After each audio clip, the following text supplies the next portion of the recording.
আসসালামু আলাইকুম। সবাই কেমন আছেন? আলহামদুলিল্লাহ, আমিও ভালো আছি। আমার ছাদে কিছু মুরগির আপডেট দিচ্ছি। আমাদের কিছুদিন আগে বাচ্চাগুলো ডিম ফুটে বাচ্চা বের হয়েছে। একটি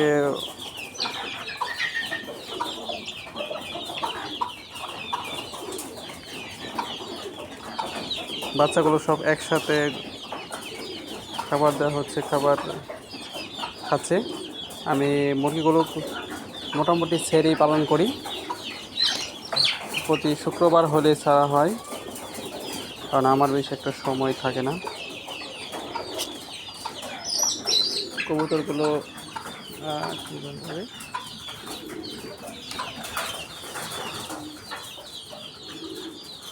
একসাথে অনেকগুলো কবুতর খাবার খাচ্ছে।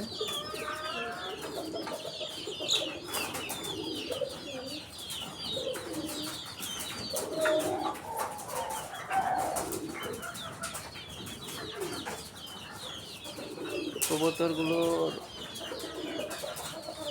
খাবার দিলে সবাই একসাথে খাওয়া শুরু করে। এই শুক্রবার হলে খাবার কবুতরও ছেড়ে দেয়।